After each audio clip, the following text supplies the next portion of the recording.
I got it. So tonight we are all joined to hear the event report from Cindy Bell's amazing trip to Glasgow in early November, and to tell us about the UN Climate Summit. So Cindy, thank you so much. This is such an important part of the League of Women Voters legislative agenda. You know, we always start our programs by saying how we're nonpartisan and we don't support any candidates or any parties, but there are things we care about. And boy, this is right at the top, environmental. And you are showing great leadership and crossing the earth at this time, especially to bring back some of this awesome stuff that you guys learned about, talked about over there. So Cindy, the floor is yours. Thank you, Mara. I really appreciate it. Thanks for all your support, because this wouldn't have happened without you. So I'm going to give, I'm Cindy Bell, and I am the president of the League of Women Voters of the Mid-Hudson region. I did get an opportunity, I applied for the opportunity to go through the league, the National League, because I've been following the UN for a while, because they are just doing great things. If it weren't for the UN, there would be no COP. There would be no event with the world would not have an opportunity to come together in this way if it weren't for the leadership of the UN. I have been involved with the League since about the late 80s. Cindy lands at. So we joined around the same time. She's a little before me, but we had young children, and there was concerns about what was happening in the world, in particular in our backyard, with solid waste management. That was the big issue at the time. That has since really expanded and is now, air and water, really basic stuff. But if, stuff for us to, stuff for us to pay attention to now. So the League has a special consultancy at the UN because of Eleanor Roosevelt. And so I'm going to have to close that down. Okay. In the 1940s, at President Roosevelt's request, the League of Women Voters carried out a nationwide public support campaign to establish the United Nations after World War II. I'm going to read this because this is just great information. President Harry Truman then invited the League to serve as a consultant to the U.S. delegation. The League was the first organization officially recognized by the UN as a non-governmental organization, or NGO, and retains its observer status to this day. Eleanor was a forming member of the League of Women Voters and a delegate to the General Assembly for the UN at President Truman's request. She was named chairperson of the UN's Human Rights Commission and helped draft the Universal Declaration of Human Rights. She held the position of legislative director for the National League of Women Voters. All right, so what is COP26? COP stands for Conference of the Parties. These conferences have taken place since 1995, and the first event was in Berlin.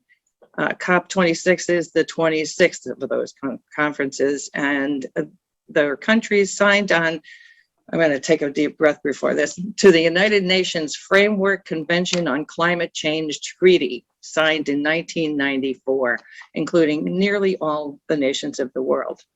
So this COP was canceled last year because of the pandemic, but it was there in spades this year. So on the original of the screen, on all of the logos for the COP26, it says in partnership with Italy, because the pre-COP and youth events were held there. Mm. It is agreed that climate change must be limited to 1.5 degrees and provides for action to be taken by individual countries to keep to that goal. There were 11 of us. The dates of the actual COP were 10/31 to 11/12. I was able to be there for 5 of those days, and it was a real honor for me.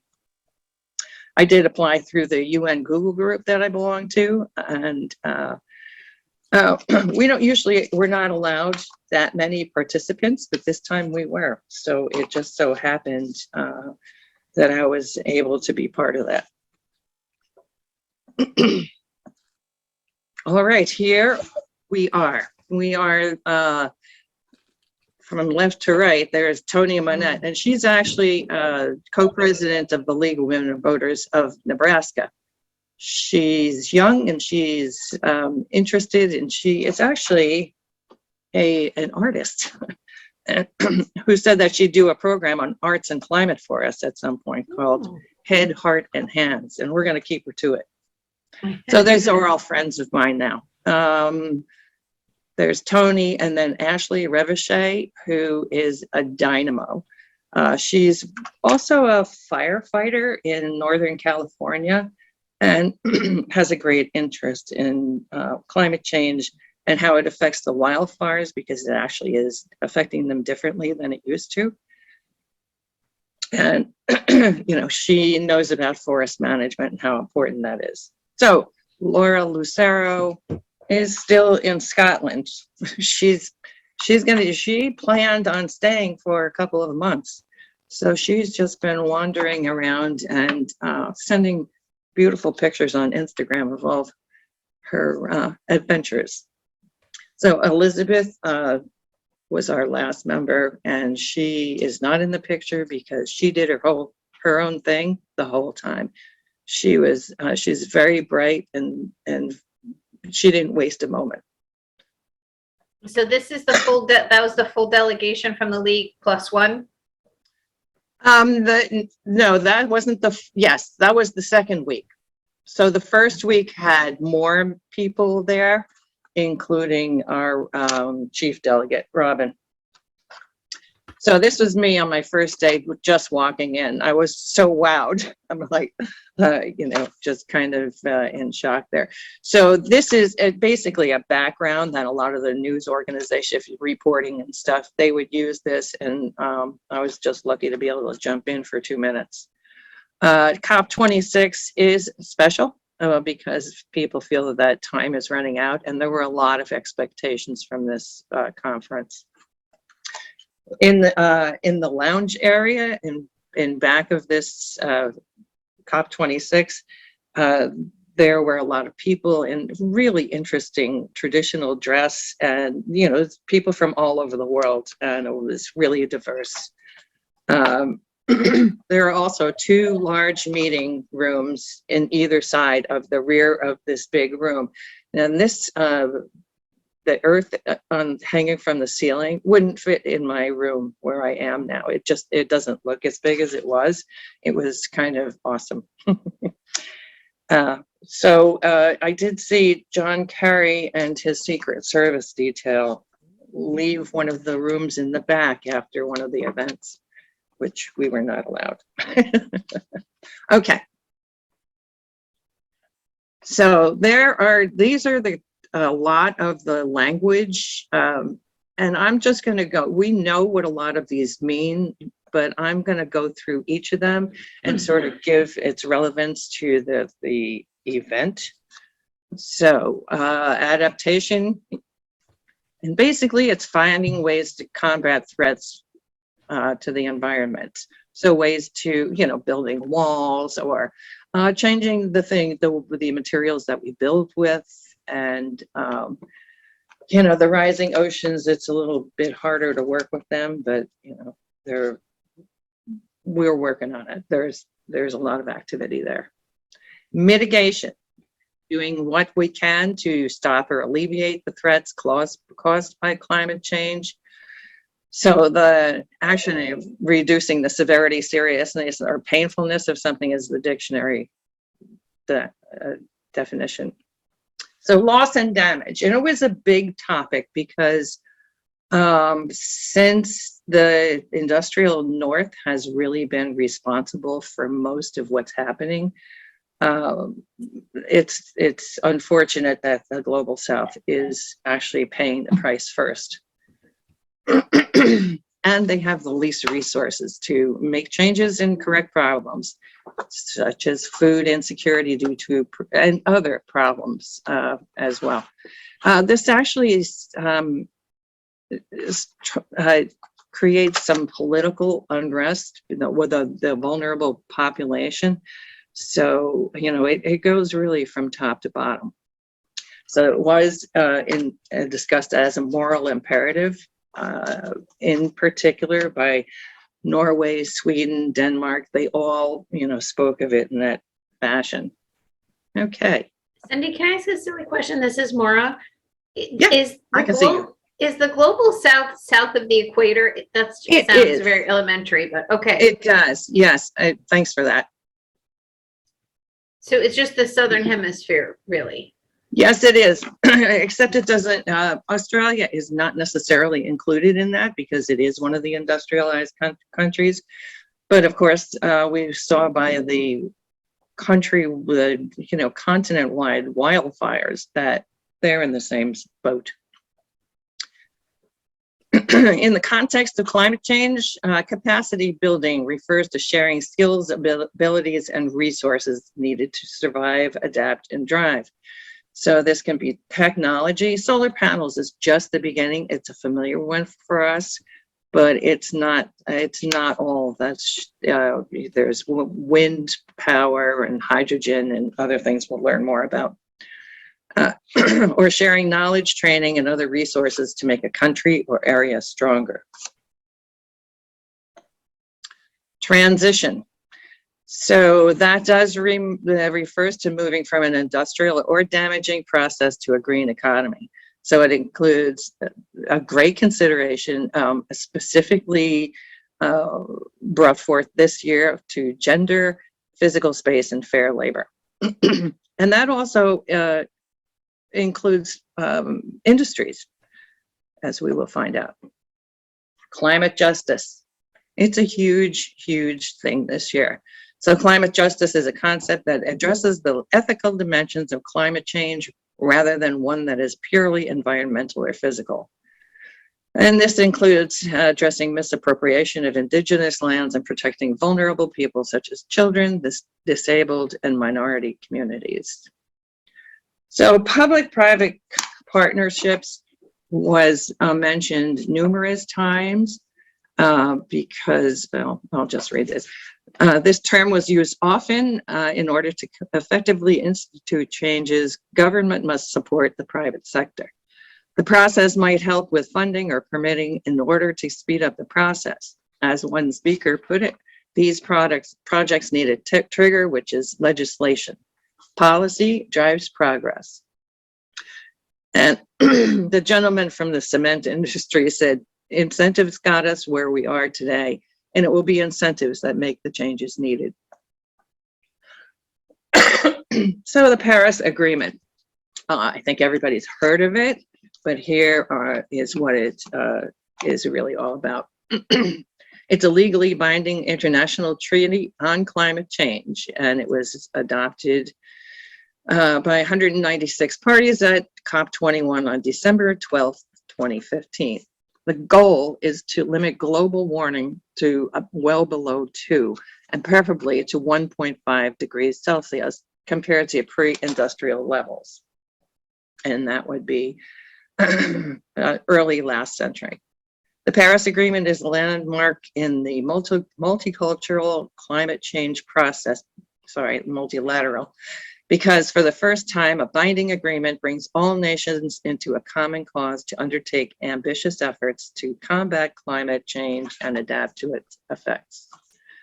The Paris Agreement provides a framework for financial, technical, and capacity building support to those countries who need it. And contained in the agreement is a ratchet mechanism for every 5 years that provides for improved national pledges. Due to the urgency of climate change acceleration, pledges will be updated again at COP27. So the Paris Rule Book is intended to create global standards of measurement and currency.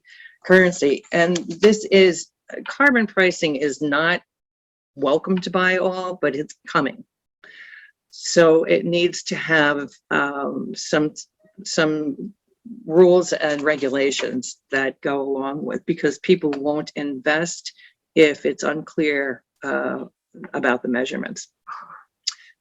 And there needs to be penalties for working outside of the agreements or not honoring their pledges, which at this point there is not. So the Paris Agreement Article 6 rulebook failed to be addressed adequately at COP26, which was a super disappointment for me. The work does continue, and it's understood that it's urgent, but it was a huge job. And it's not such a big job to create those standards. It's a big job to have everyone agree. And that is where it sticks. Okay. So I did a number of side events. Now the side events are things that take place outside of the negotiations. And there were a number of pavilions, and these side events were 45 to 60 minutes, and they were on time all the time. They were sponsored by countries or organizations. And when I was going through, I just worked my way through. If I saw something interesting, I would stop and participate there. And if I had it to do again, I would definitely do the same way. I mean, a lot of people had plans, but no, plans are tough.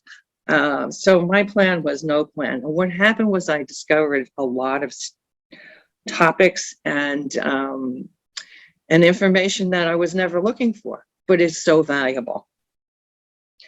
So I would definitely, if I would have the opportunity, which I would love to do it again, I would take better notes because my notes now don't mean a thing. Anyway, I have had I've been in and around the health industry for many years. And so this was a particular interest to me. And I'm going to play this video just to, this was the beginning of an event that I attended at the health pavilion. I have seen rising rates of heat exhaustion. Patient double the normal number of asthma exacerbations. So problems with kidneys, heart, and lungs. Same channel due to the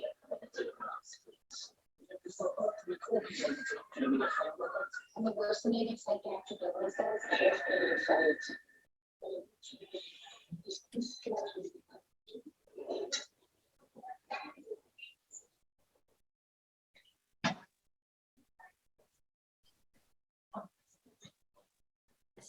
Cindy, I think the sound is fading out. Pardon? The sound seems to be fading out. Oh, that's my connection. It's over.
If anybody missed that, or I have the link to this, and you're welcome to share that.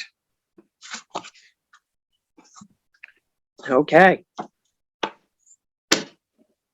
So this is the first COP to have health as a topic. Now it's the most important because we can see that it's really affecting our children and ourselves for that matter. So there was a call to action by a student that was on the panel for others to mobilize policy and for decision makers to act. These efforts must be gender inclusive, multi-generational, and multi-sector. And multi-sector refers to a wide range of jobs from research to frontline care, ancillary staff, writers, doctors, nurses, midwives, everyone. And another speaker said that nursing is the most trusted profession in the world. And I believe that that is accurate.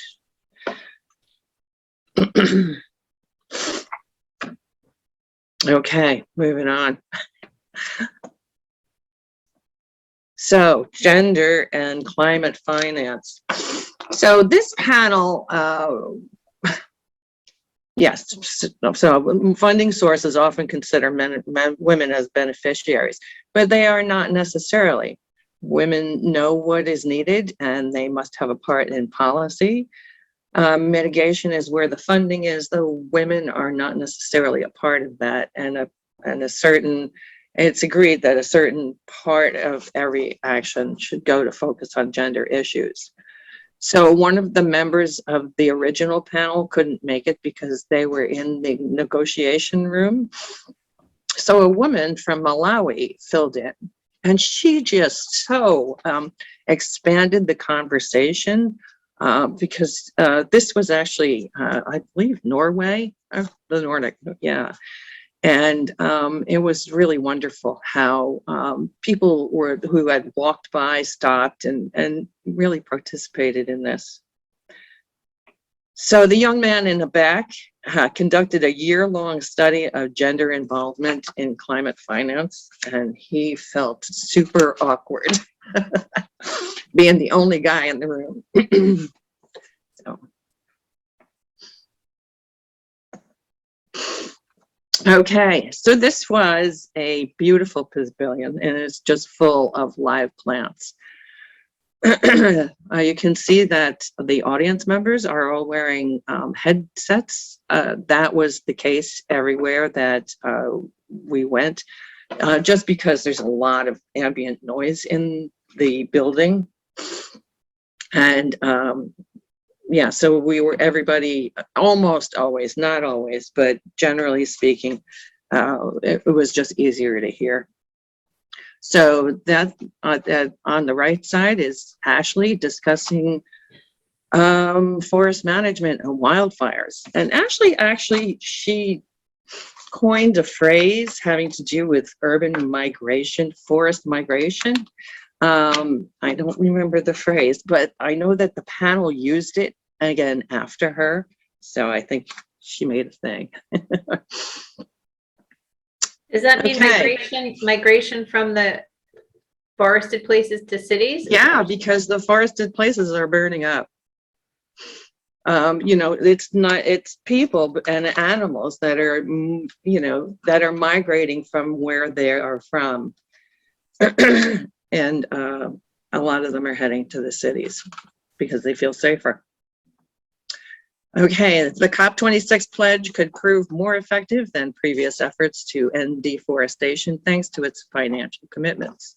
As part of the pledge, a dozen countries have committed $12 billion through 2025 to address wildfires, restore land, and help indigenous communities. The private sector has also committed $7.2 billion, which will be used to support deforestation-free agriculture and nature-based mitigation strategies, which I thought I would throw in some good news there. Also, at this COP, more than 100 countries agreed to end the practice of deforestation. So this is adaptation. NAP stands for National Adaptation Plan, and it helps developing countries advance their processes to work with climate change, because as the video said, you can see that there's a lot of drought and people are not able to feed themselves, which is, you know, basic. So I just bullet pointed some of the points that I heard at these events. So that's where that all comes from. So yes, as the adaptation and climate resilience must be met with an all governments, all society approach. The goal is to reach global adaptation resilience by 2030. So that is really soon. That's 8 years from now. And so, the point of this is they're working to make sure that good ideas translate into effective actions. So that's what they were talking about, and ground up methods with frontline communications and the local approach is favored.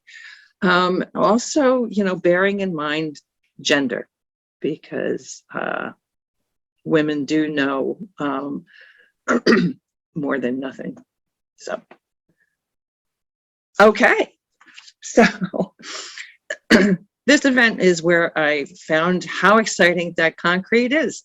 I mean, there's such great technology happening here. And so most government projects use concrete and steel. And so change can happen on a larger scale. 40% of all concrete worldwide is used by the governments. So we could all mention to our towns, villages, counties, that we would like them to use sustainable infrastructure materials, because not only are they sustainable, but they work better. So yes, we have the infrastructure bill, and we should all make our voice heard. Oh, so the mayor of Austin, Texas, came by to report on their city's progress. They actually asked the residents if they would mind a 2% increase in their taxes in order to improve their transit system and their public transportation. And they said yes. So it's really kind of a gold standard for larger cities to work with. Can I just interject to Yes, say please. that, as far as the towns being able to make decisions on using more sustainable materials, a lot of that is mandated through the state contracts. And so it's really something that in New York should be addressed on a state level. Excellent. Thank you, Cindy. Yeah. I don't think it's bad to ask everybody anyway. I mean, just, let them know about it and it's happening. So, and I don't know that we're going to be able to do that, but I can tell you that New York State is known as one of the countries, it's part of the countries who are forward thinking and really have done the work on ameliorating climate change. So I was very proud to be from New York. We all should be feel lucky. It's not this way in a lot of places. Okay, so this photo is of the mayor of Reykjavik, and he was dynamic, and what a fine leader he must be to accomplish all of this in his tenure. So he had a photo of the coal and wood burning city with a cloud of smog. And, Reykjavik is kind of white. And the gray cloud above was just very obvious. But now the entire city is powered by geothermal and carb fixed. So that's a new technology. And it's actually pretty reliable and fairly inexpensive. So what they do is they grab carbon out of the air, carbon dioxide, and it creates a byproduct that it just looks like a little rock. So they are using that rock for paving and construction projects. They're looking to be a bicycle city, get that designation. They have changed their traffic patterns and built safe bike lanes for all the residents. And their community spaces in the city have been expanded so that people don't feel like they have to live in suburbia in order to have a community. So Reykjavik is a first mover city, and to be honest, I consider Kingston to be a first mover city also, just because they have done a lot of work, and it's not always been popular. That's the thing about a first mover. You get a lot of resistance from people who are against this kind of thing. So leadership really is important here. But in Reykjavik, for every dollar spent, 2 is recouped in savings through improved health, well-being, and fuel costs. He did say that it's a good place for a systems trial because it's an island and it doesn't have a huge population, but they've had such success and it's been fiscally responsible that other places could really follow their lead.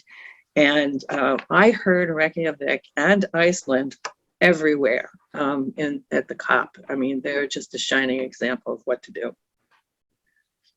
So on the other side, Turkey, these pictures, and it doesn't really give you the real impact of it, but it was shocking, the pictures of their wildfires. Their major economic driver is tourism, and that has been catastrophically impacted. And they're noticing much more respiratory illnesses, particularly among their children.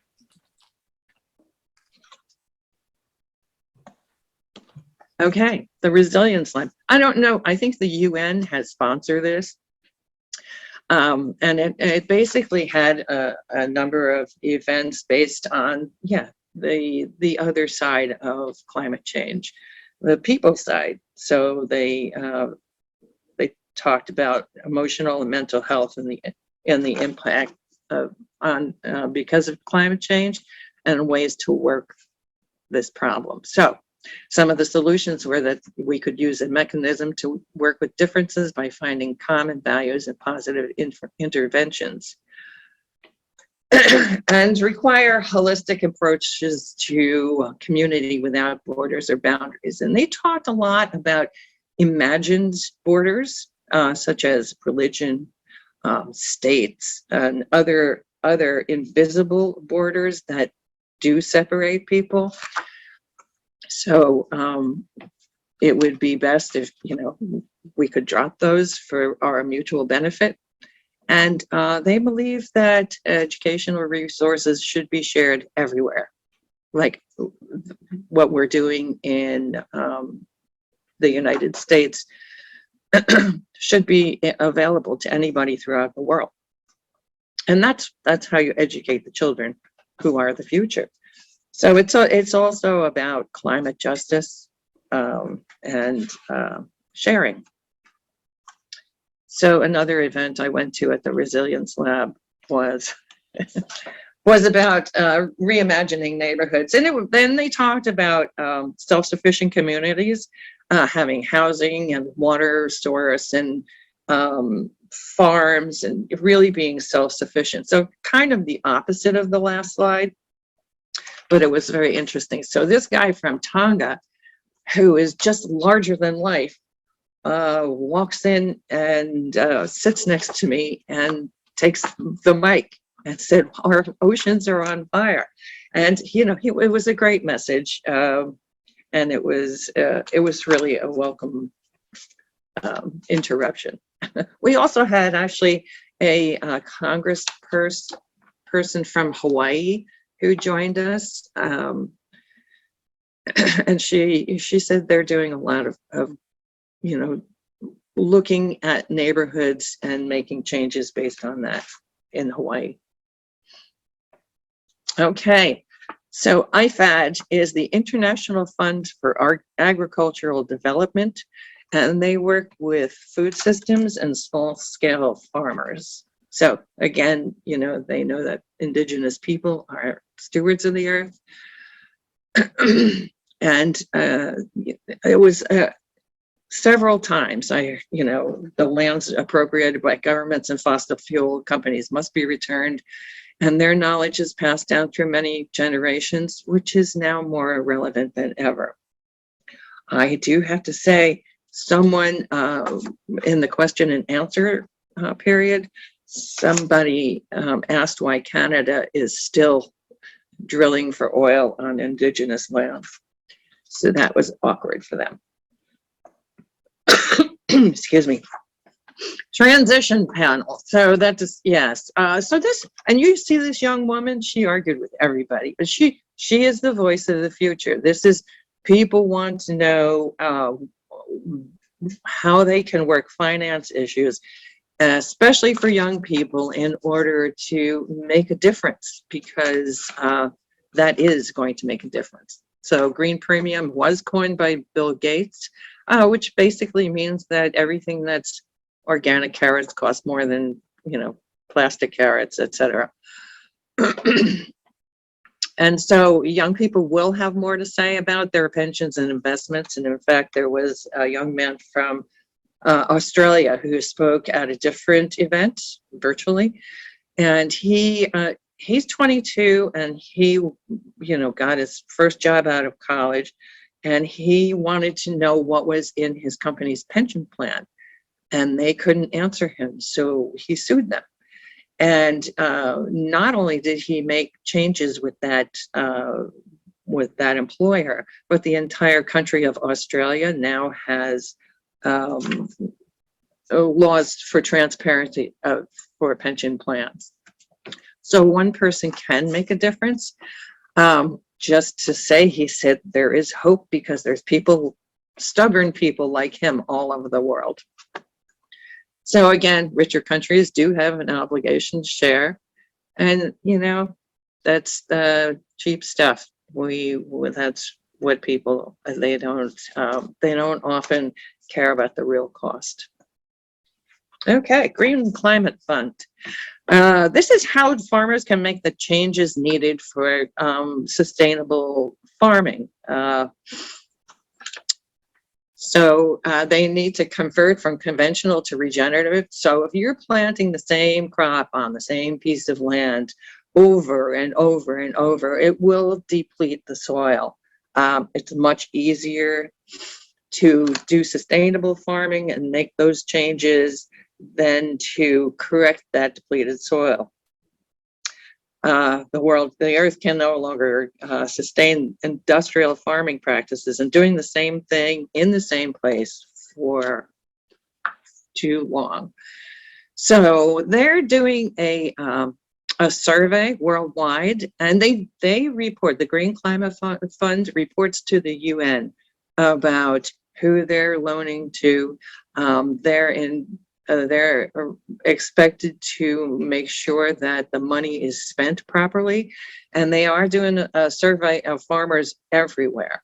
And that's when that's everything is about what's in the soil, because the soil is the thing that makes the farm. So John Curry, he was quoted on this panel. The basis of sustainable farming is the profit of farming, because these people need to make a living and eat while they are, working these sustainable methods. Because with a farm, it's a year or 2 years or 5 years. So, all right, we'll move on to Tony. Her big day. She got to see Obama speak because she was just hanging around outside the door and hung around there until somebody let her in. I don't know what the circumstance was, but the security guard saw her and over and over and finally did let her in. Anyway, we were all jealous. So the innovation zone. I'll tell you what, this is just a whole other presentation. There was so much here. It was 3 days and 266 speakers and 60 plus hours. I participated virtually for 10 or 12 hours one day. and it was just eye-opening. I did apply to be there in person, and they said no because it was the big hits. It was heads of governments and large companies, IBM and Train. There were a bunch of really good conversations that went, and the moderating was amazing. She just, took care to ask all the right questions. It was really worthwhile. So I'm actually still watching it. I have it for a month, and I think I might just be out of time, but I might be able to. I registered again, so I might be able to keep it for a few more days. So anyway, I just wanted to mention a few things that I had that I learned from this. So the hydrogen power. So that's the green hydro and the blue hydro, the renewable and the not. But the beauty of hydrogen is that diesel engines can be retrofitted to use it. So, I mean, really, at this point, there's only one hydrogen power plant being built, and that's in the Midwest, but there will be more. They are expecting to use it for railroads, aviation, even, instead of jet fuel, marine shipping, and large trucks that are on the road. Other vehicles, all of our personal vehicles are still expected to be electric, because on a small scale that works. There was a speaker that was behind Formula E, and I think Rachel might know what that is, but that is actually, it's like a Formula One, it's a race. And it happened in Cleveland, I think, but there were a lot of the people driving the cars remotely weren't even old enough to drive, but it just goes to show that electric doesn't mean slow. You can get real performance out of it, and it's something to be excited about, especially for young people. So the building and construction parts, they did discuss the green concrete using a synthetic aggregate, which is actually carbon negative. Steel Zero, also known as green steel, that's fossil fuel intense industries. So they are moving over to electric power and hydro. So mining, I heard a gentleman who they do coal mining. I mean gold mining. So they have already converted to electric power for their product. Just so everybody knows, mining is important, and it's going to always be important. There are 70 or 80 different metals in every cell phone. So, that's it's also safer for the people that work there. And they're actually finding some difficulty finding enough people to come in and work. So they're looking to have women come in and be part of the mining operations. So there were architects talking about embedded carbon in building and construction. They make small changes. The sustainable architects, they make small changes, and it actually saves a lot of money. So a little thing that you do with using a thinner steel that you need to, that works instead of more product. So they're all measuring it that way, and actually they're saving money as well. So air quality, it's easy to it's easy to measure because we can see it from the sky. Satellites can measure, and so there's a company called Geotab, and they're hashtag data for good, and they have instruments that you can attach to your vehicle, and they will measure the air quality for about 100 meters around the vehicle, It's mostly being used for fleet operations, buses and trucks and so on. But you can get one for your car if you want to buy one. It goes, the information, it goes right to the cloud. But this is the way that you can measure how one neighborhood has better air quality than another. And that is the good point about that. So in agriculture, they talked about soil remediation, crop diversity, and rotation between food, textiles, and energy. So that's, having your lettuce and then growing hemp for clothing, and then an energy crop could be corn or something else used for ethanol. The next item was carbon pricing. So that is, in fact, going to be a huge thing. Again, you need international standards. But in our capitalist world economy, it's what's going to work. So goods will now be priced according to their carbon footprint. So cheap stuff that comes from far away is going to turn out to be expensive stuff. And buy local, that'll work. So there was also a lot of talk for energy finance and funding for the global south, and as well as public and private partnerships. That was especially important for these really big companies. There was a gentleman who runs the North Sea port, and he was talking about the fact that they need governmental, actually they have governmental support from Scotland. And so, that's all part of that picture.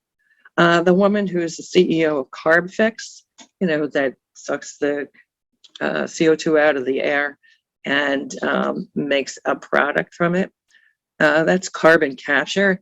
It's new, but it's also reliable and affordable.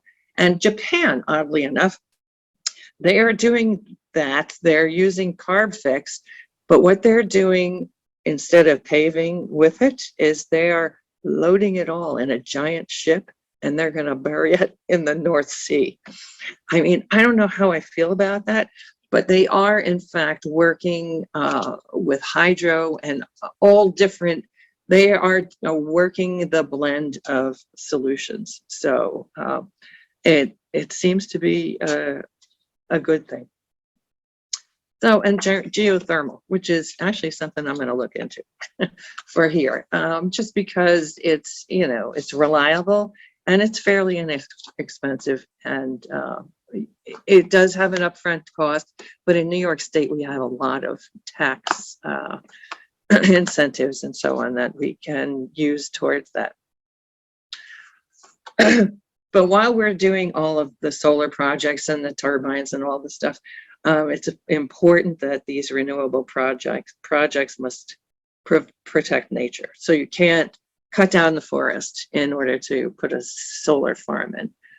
But okay, and another thing, and one of the really big things again is measure, measure, measure. So the people who are doing investments, the people who are doing building, they have to have their results measured so that first they will know what their carbon footprint is, and you see that things work.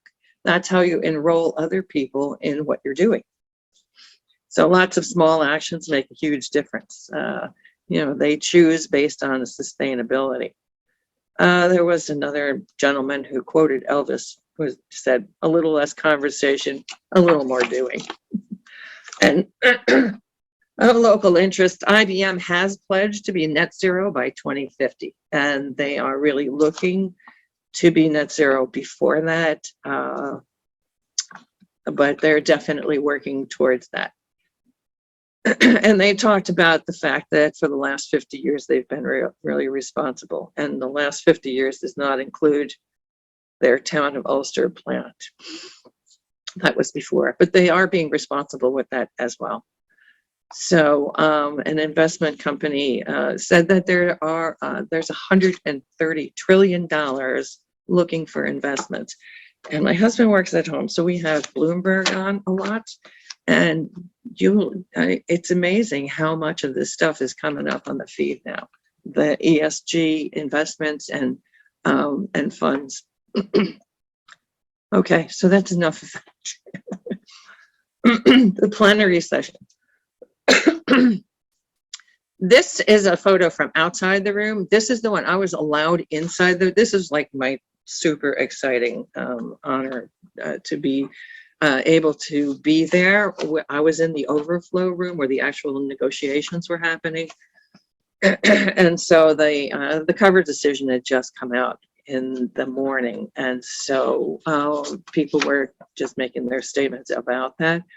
I stayed for 20 speakers, but I will spare you. So Guinea, I have a few that were just, standouts.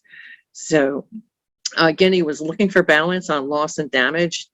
That is not reflected in the text as it is. The global south represents 6 of every 7 people on earth. And many other countries in their statements cited this as being an agreement with that. So another surprise for me was the speaker from Bangladesh. I really wasn't expecting too much from a small country like that, but he was pretty amazing. So they have declared a planetary emergency. And he said that 1.5 is no comfort zone. We must be accountable because future generations will hold us accountable. China, it was another surprise for me. Here's a quote from him. We gather together for the future of the planet. They said that they must, it's important to stress the commonality between the parties and not just the difference, and have transparency in the process. Brazil said that there needs to be a clear-cut process for the rule book. And Mexico was they were pretty specific about, and mentioned a lot of things, particularly, here it is, for improvements to the cover statement. So if they felt that I think it was a woman, felt like the language of long-term strategies should be clearer, that they should highlight the importance of science. It's time to scale up implementation. There's a real need for public and private financing. And we must know the human rights aspect of climate change. And they also said that they will be sponsoring the Youth Climate Forum. And then Panama, which is one of the very few climate negative nations on the planet. So what they actually did was they just kind of echoed the protesters that were outside yelling, keep it in the ground, which is, no more fossil fuel out, and 1.5 alive. They also agree that there should be an annual youth forum to bring youth into the conversation. So the one that really... Cindy, can I ask you a question? What was the makeup of the protesters out front? Were they Scottish people? Were they people that traveled? Yeah, they were people from all over. I'll cover them after the next section. Yeah, they were everywhere. A lot of young people. There were 100,000 people who came, and they knew they weren't getting it. And these people in these negotiations, they knew about it. They spoke about the people that were outside. They were surprised and pretty much impressed by the energy that's behind all of this. There was one woman that walked from London, and there was a lot of stories about how people got there.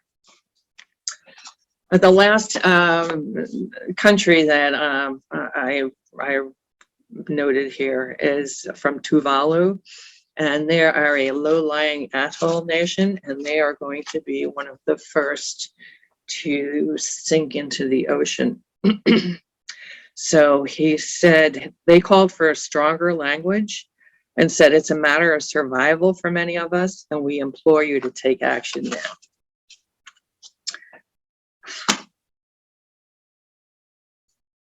That was deep. It was very moving. Sorry.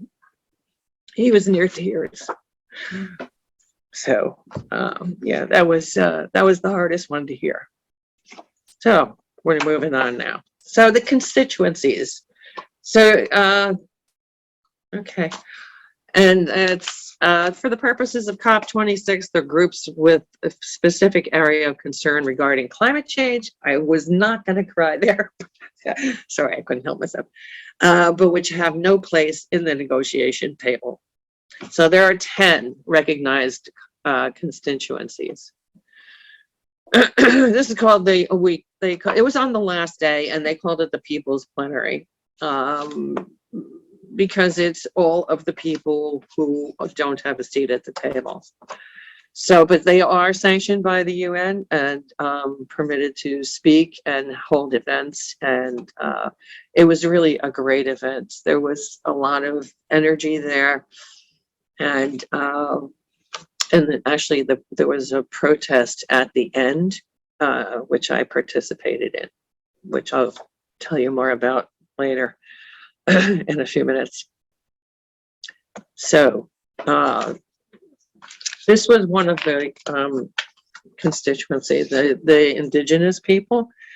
They know how to be stewards of the earth and have been for thousands of years. Their knowledge has been passed down through the generations. And the woman at the microphone, she said her grandfather named her. They're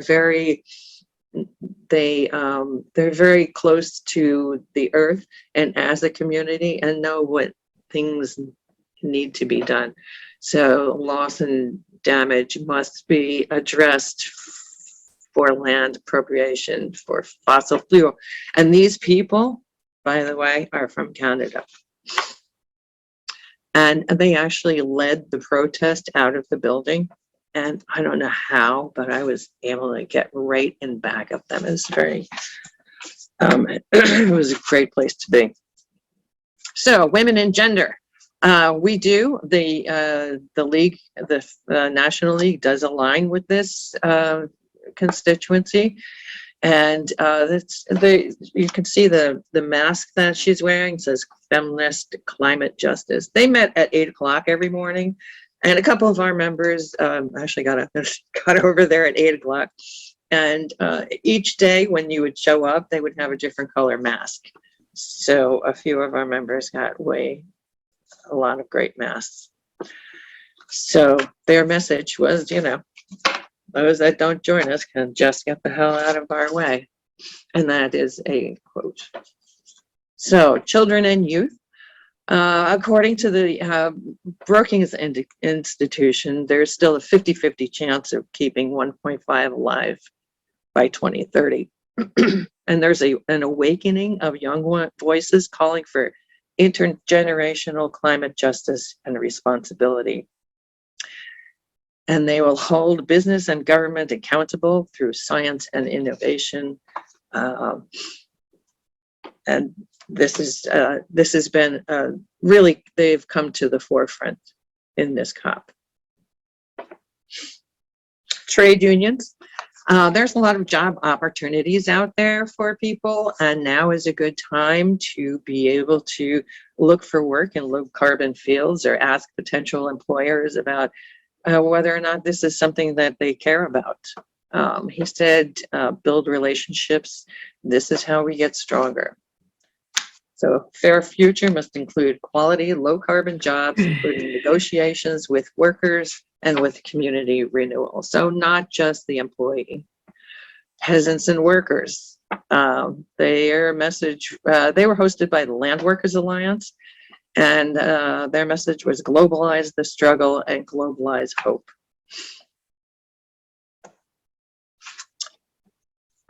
This is demand climate justice now, and I think his quote kind of speaks for itself. This is far bigger than any genocide in history, and we will fight. He represents many. disabilities. So we did sponsor a side event in the first week, and Ashley actually went to the event early to prepare this, and they were granted a constituency this year. So their message is that we must work together. They are on the front lines of climate change, and it's essential that they be included in the human rights conversation. There's no climate justice without disabled people. Ringo. This is the, so that stands for Research and Independent NGO. And it is, it's like us in a way. You know, it's just the facts. It does suggest policies, but this is where the countries that get their information. These people are have no other purpose other than to measure and report, and they're highly, highly respected at the UN. Yeah, climate action. So they are standing against climate pandemic loss and climate effects. And she actually did an exercise with everybody in there, where, you know, if you lost somebody to the pandemic, to stand, and then if you've seen the effects of climate change yourself, to stand. Mostly everybody did. You know, and the thing about COVID is that it really exposed the cost of global inequities, and that is the website that tracks whether or not these people keep their word. So I'll give you that information at the end if you want it. Okay, so this is a picture. I have a ton of videos. It was really just amazing. Excuse me. So this COP was different than any other. There were 75% more people speaking outside the venue. They had drummers that drummed for like 48 hours straight. We could actually hear them from the flat, which is about a mile away over the river. There were 77% more people participating in the event as observers, etc. this time, and 90% more party participation, which is really important. There was also 232% more media organizations and 74% more NGOs. Oh, and by the way, Sustainable Hudson Valley was there as an NGO. So it was nice to see a local there also. And they did really make a big difference in the negotiations. We marched out of the building. There are two buildings. We marched out through the gates at the end. And I think, no, you can't see it, but there was a long red cloth. It was, you know, hundreds of feet long, where everybody would hold on to it. And it represented the red line, which we cannot go over. And then the speakers outside were just amazing. You know, it was, you know, there was a lot of protesting and a lot of yelling and a lot of great stories. Again, I have all of these videos on my, not all of them, but I have a lot on my phone. I could not import them for you. But there were hundreds of people who participated in this last protest. And in the entire COP, there was no danger to anybody ever. The Scottish police, they were lovely. They came from all over the country, and they're gathered in groups of 8 or 10 everywhere. We were so safe. And honestly, there was not a single problem. There was no trouble at all with the protesters, with anybody who came, not with anyone. It was a peaceful protest. It was, and it went on for the entire COP. So, different people participated in different. So these are mostly older folks, but there were a lot of young people and a lot of indigenous and a lot of people from South America. They were well represented. And then, people from Africa. I mean, they were literally from all over the world. And there were 100,000 of them that came to make their voice heard, even though they knew they weren't coming in. So they were heard. So some of the last words, my takeaways. The time for words without actions has come and gone. And there's a buffet. This is a quote: a buffet of options available, and the solution is to blend them all. So here are my, these are not my takeaways. These are takeaways. Some of them are mine. But globalize hope, because we do have the technology and the tools, and all we need is the political will. And that is the thing. That's the only thing. It's really about having some, financial resources are required. And the cost is going to be much higher if that does, if you don't make the investment now, you'll make it later. So 23 countries pledged to stop constructing or allowing new coal power plants, including China, South Korea, and Japan. And I thought that was really big. 40 countries are phasing out coal entirely, but India refused this phase out and insisted on phased down instead. And that was like the last day. It was the last, there were different versions of the decision that came out according to, because they were listening to people speak about it. And it happened very late, and they refused to sign on until it was said phase down. And ironically, when I came home a few days after, I heard on the BBC that, children in India couldn't go to school. They had to learn remotely because their air was too dirty for them to go out. So that's that. 100 plus countries pledged to cut methane emissions by 30% by 2030. And reminder again, 2030 is 8 years away. So that's ambitious, but doable. And 30% is not everything. It's just what they said they would do. Loss and damage fund for developing nations was not established, which was one of the goals this time around. Richer countries are reluctant to pay into a dedicated fund, which was urged to deliver $100 billion a year. There's been talk about a nonprofit or some non-governmental resource to administer the fund, but unfortunately, I overheard some people at the COP that the United States has kind of abdicated their leadership role on this, and that was a super disappointment. Okay, more than 100 countries pledged to end and reverse deforestation by 2030. There was agreement on the critical necessity to reduce carbon dioxide emissions 45% by 2030. And to reach net zero by 2050. So there's still hope for the 1.5. We are at 1.1 and on track for 2.7 or 2.8 if no changes are made. And that, that is calamity because that's the melting of the polar ice caps, et cetera. So we will be going past 1.5 in 8 to 10 years. So it's not later, it's now. But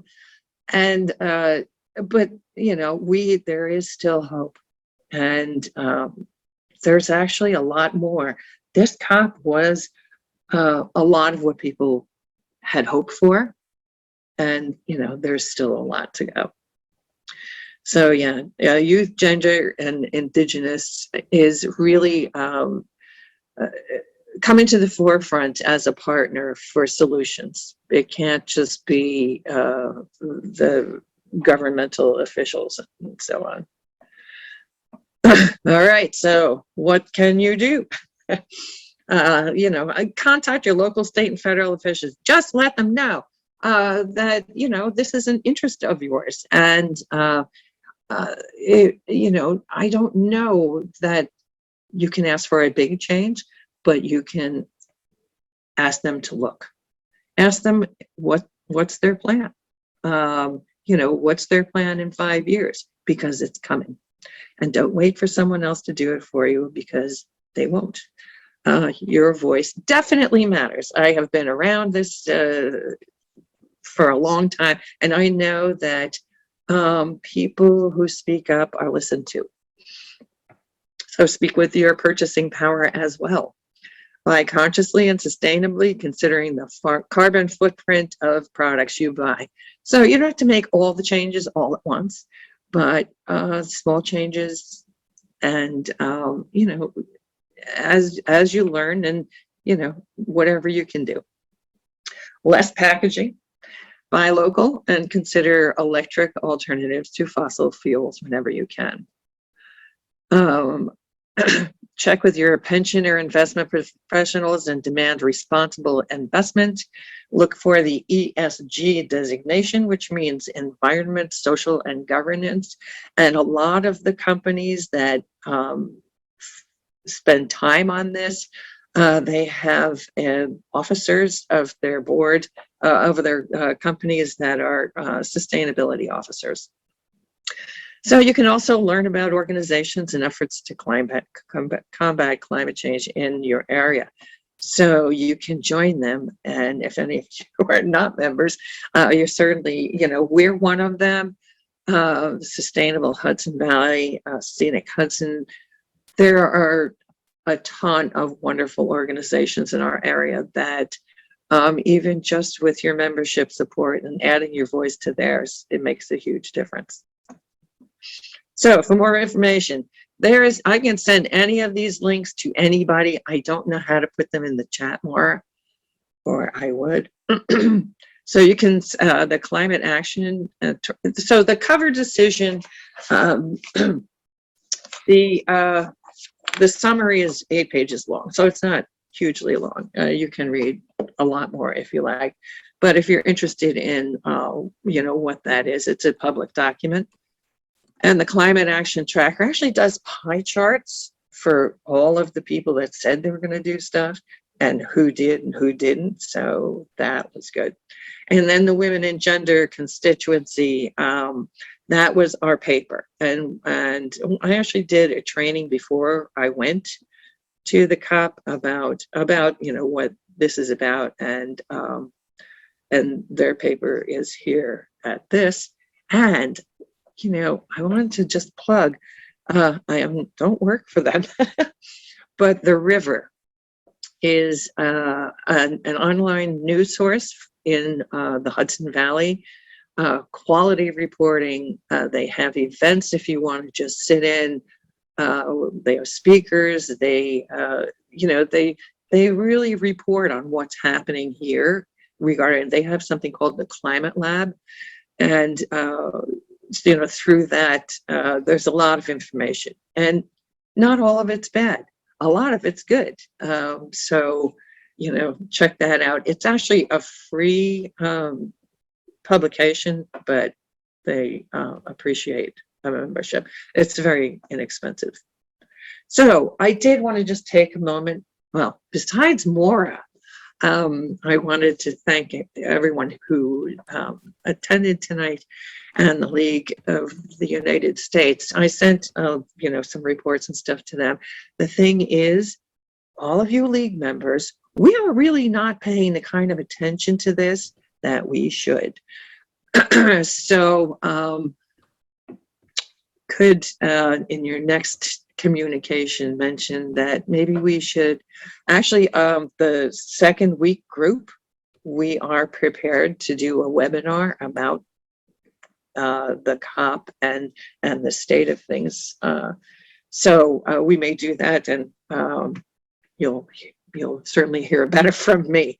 But Robin Tamakian, she was our chief delegate, and it was worse than herding cats. She had people. I mean, one of us got to Heathrow and couldn't get up to Scotland. There was testing, and there, were plans that worked and plans that didn't. And she was lovely, and she actually she got the flat for us, and she said she'd probably never do it again, but I hope she does. So, and all of the fellow leaguers who made the trip. I have new friends, and it was wonderful to go back to the flat. We never turned the TV on for the entire week. I actually forgot. I mean, we were either looking on our computer at a virtual event, or we were talking. And then, Laura, she got some gin and tonics delivered to the flat. So it was a really nice time. And it was, it's still a pool of information that I am still trying to wrap my head around, but I didn't want too much time to pass before I put it in some sort of order for people. Because I think part of the reason I went was to be able to share this information. And I think since I am now president, I might have a little extra pull, but this was for whoever could do this. But I intend to make appointments and find out from some of our elected officials what their plans are. Oh, and to my husband, Don, he offers his support in every way. And he's even online tonight in my campaign to save the world. And Rachel, I love you, honey. So COP27, it's going to be held in Sharm el-Sheikh in Egypt next year. And for every webinar I've ever done with the National League, they say, if we each do a little, we can accomplish a lot. And thank you very much for attending tonight. And that's it. That's awesome, Cindy. There is applause from muted people, by the way. Oh, thank you. When you stop sharing your screen, you could probably see it.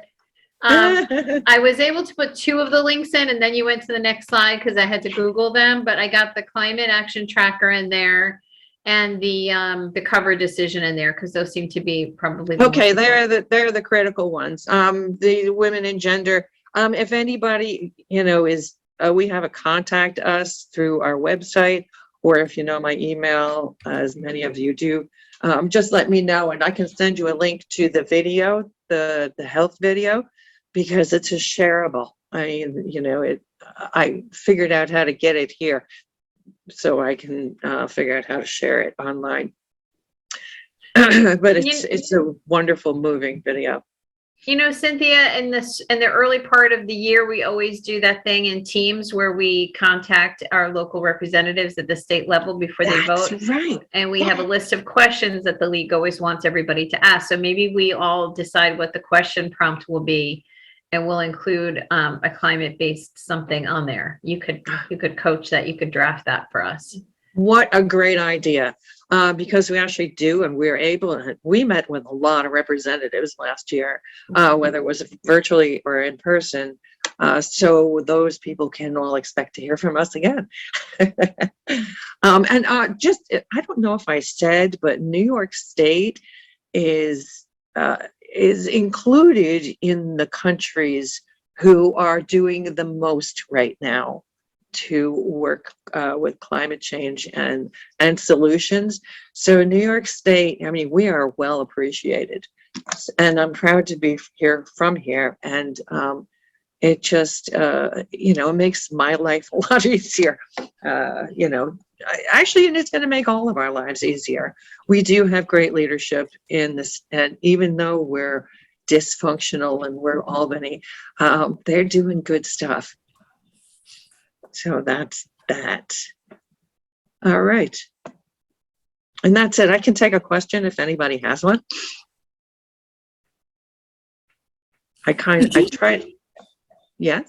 Did you do a setup for this, like how many people were, the sort of the boring details, but that give you an overview of the I thing? did. You came in a Okay. little bit late. I Yeah, came yeah.